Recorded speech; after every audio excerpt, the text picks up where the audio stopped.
அரசரே, தங்களை காண சிங்காபுரி அமைச்சர் வந்திருக்கிறார். வரச் சொல்லுங்கள். எமது நாட்டிற்கு அன்புடன் உங்களை வரவேற்கிறேன். என்ன விஷயமாக என்னை பார்க்க வந்திருக்கிறீர்கள்? வணக்கம் அரசரே, எம் நாட்டிலிருந்து ஒரு தூது எடுத்து வந்துள்ளேன். தூத?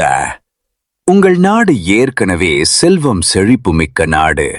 இதில் என் நாட்டிற்கு உங்கள் அரசர் எதற்காக தூது அனுப்பியுள்ளார் என்பதை நான் தெரிந்து கொள்ளலாமா? அரசரே, என் நாட்டில் செல்வமும் செழிப்பும் கொட்டி கிடக்கின்றன. ஆனால் உங்கள் நாட்டில் உள்ளவர்களைப் போல யாரும் சுறுசுறுப்புடன் வேலை செய்ய மாட்டார்கள். அதுதானே பிரச்சனை. சுற்றி வளைக்காமல் விஷயத்தை சொல்லுங்கள். எம் நாட்டு அரசர் வீரசேகரன் இறந்த பின்பு அவருடைய மகன் வீர மகேந்திரன் ஆட்சிக்கு வந்தார். இவருக்கோ வயது 25 தான் ஆகிறது. எப்படி ஆட்சி செய்வது என்றும் தெரியவில்லை. நாங்கள் சொல்வதோ கேட்பதில்லை. எங்கள் அரசர் வீரசேகரனின் நேர் எதிராக இவர் செயல்படுகிறார். சரி, அதற்கு நாங்கள் என்ன செய்ய வேண்டும்? யுத்தம் செய்ய வேண்டுமா? இல்லை அரசரே.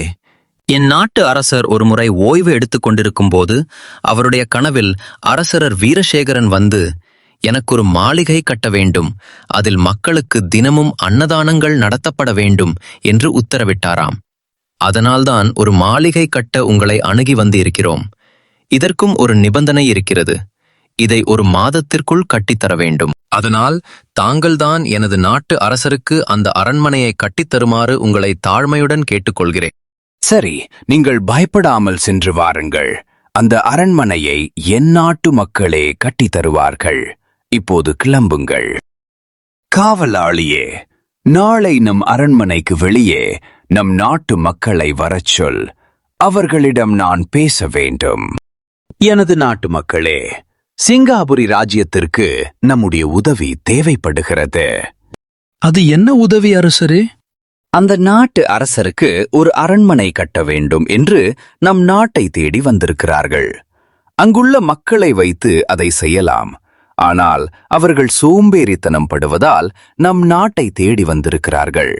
ஆனால் ஒரு நிபந்தனை, இதனை சரியாக 1 மாதத்திற்குள் கட்டி முடிக்க வேண்டும். இப்படி கட்டி முடித்தால் நம் நாட்டிற்கு நிறைய வெகுமதிகள் தருவதாக அந்த நாட்டு அரசர் அறிவித்திருக்கிறார். நீங்கள் இதை செய்வீர்களா? செய்கிறோம் அரசரே. இப்படி அரசர் சொன்னதை நம்பி இந்த நாட்டு மக்கள் பாதி பேர்கள் சிங்காபுரி ராஜ்யத்திற்கு கிளம்பி போறாங்க. அங்கே சிங்காபுரி அரண்மனையில், அரசே, தாங்கள் சொன்னது போல வஜ்ரபுரி மக்களையும் அரண்மனை கட்டப் போறேன்னு சொல்லி இங்க வர சொல்லிட்டேன். ஆமா அரசே, இப்படி எல்லா நாட்டு மக்களையும் இங்க எதற்காக வர சொல்லியிருக்கீங்க? நம்ம என்ன உண்மையிலேயே அரண்மனை கட்டப் போறோமா? அது போக போக உனக்கே புரியும். நான் சொல்வதை கவனமாக கேளுங்கள். உங்களை அரண்மனை கட்டுவதற்காக நான் இங்கே வர சொல்லவில்லை. உங்களுக்கு வேறொரு வேலை இருக்கிறது. அதை செய்வதற்கு என் நாட்டு மக்களை விட நீங்கள் தான் தேவைப்படுகிறீர்கள்.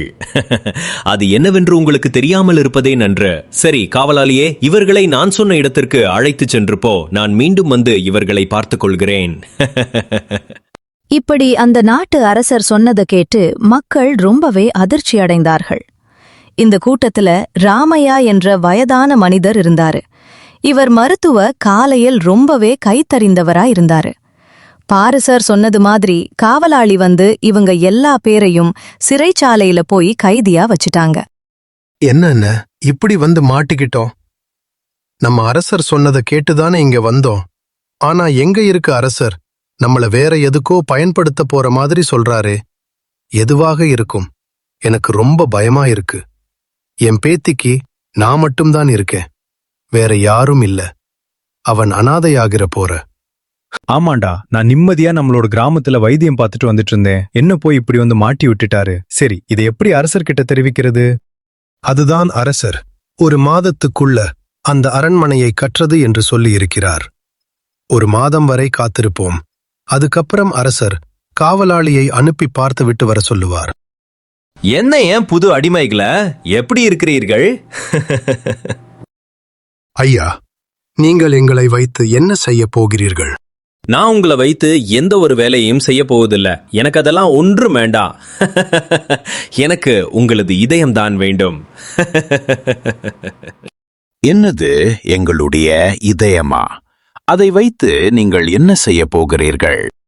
அதை தெரிந்து நீ என்ன செய்ய போகிறாய்? பேசாமல் இரு. தினமும் ஒருவரின் இதயம். இன்று உங்களில் யாருடைய இதயத்தை எடுக்க, அது யாராக இருந்தாலும் சரி, நீங்களே முடிவு செய்து கொள்ளுங்கள். இது என்ன நமக்கு வந்த சோதனை? ஐயோ கடவுளே, எங்களை காப்பாற்று. இன்று நானே செல்கிறேன். எனக்கோ வயது அதிகமாகிவிட்டது. இன்னும் எத்தனை வருடம் நான் வாழப்போகிறேன் என்று தெரியவில்லையே. ஆனால் என்னுடைய உயிர்தான் கடைசியாக இருக்க வேண்டும். நீங்கள் எப்படியாவது இந்த விஷயத்தை அரசியலிடம் தெரியப்படுத்த வேண்டும். அரசரே, என்னிடம் நாளும் சொல்லுங்களேன். அவர்களை எதற்கு சிறைப்பிடித்து வைத்திருக்கிறீர்கள்? எதற்கு அவர்களின் இதயத்தை கேட்கிறீர்கள்? இப்போதே உங்களுக்கு அவசியம் தெரிந்து கொள்ள வேண்டுமா? நான் ஒரு நாள் இரவு காட்டிற்குள் வேட்டையாடுவதற்காக சென்று கொண்டிருந்தேன். அப்போது திடீரென ஒரு சத்தம் கேட்டது. அந்த சத்தம் வரும் திசையை நோக்கி சென்றேன். அப்போது ஒரு ராட்சசன் தவம் செய்து கொண்டிருந்தான். நான் சென்றவுடனே அவன் தவம் கலைந்து விட்டது.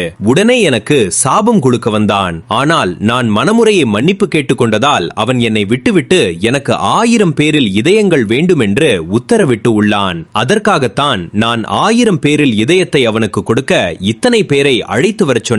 இதை செய்யவில்லை என்றால் அவன் என் உயிரை எடுத்து விடுவான்.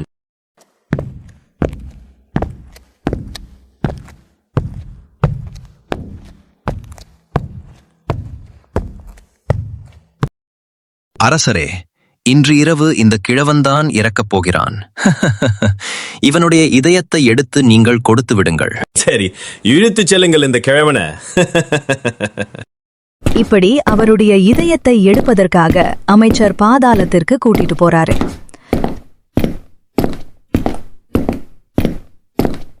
அதே நேரம் அரண்மனையில் அரசர் திடீரென ஒரு நோய் வந்து மயங்கி விழுந்துறாரு.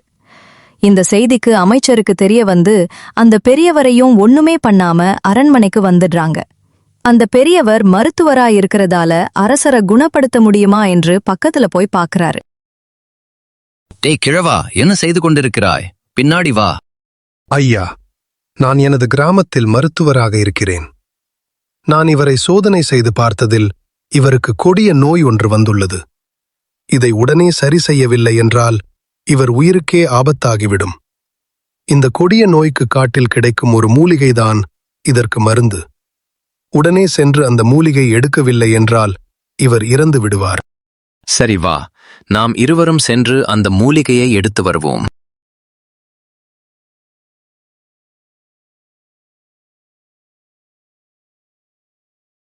ஐயா, இதுதான் அந்த மூலிகை. இது பறித்து கொண்டு நாம் வேகமாக அரண்மனைக்கு செல்ல வேண்டும். இப்படி வேகமா அரண்மனைக்கு வந்து அரசருக்கு அந்த மூலிகையை கொடுத்தாரு அந்த பெரியவரே.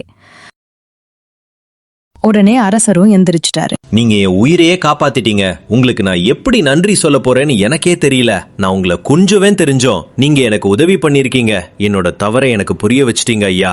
இனி நான் யாரையும் பலி கொடுக்க விரும்பல. அந்த அரக்கனிடம் நானே சரணடைந்து விடுகிறேன். நீங்கள் உங்கள் ஜனங்களை கூட்டிக் கொண்டு உங்கள் ராஜ்யத்திற்கு கிளம்புங்கள். உடனே அந்த பெரியவர் தன்னுடைய ஜனங்கள் எல்லாத்தையும் கூப்பிட்டு ராஜ்யத்துக்கு கிளம்பி போறார். அமைச்சரே, நான் செய்த தவறுக்காக ஏன் மற்றவர்களை தண்டிக்க வேண்டும்? நானே தண்டனையை அனுபவித்துகிறேன். எனக்கு பின்பு இந்த நாட்டை நீதான் ஆள வேண்டும். அரசரே, அதுக்கப்புறம் அந்த அரசர் தன் உயிரையே அந்த ராட்சசனுக்கு பலியா கொடுத்துட்டாரு.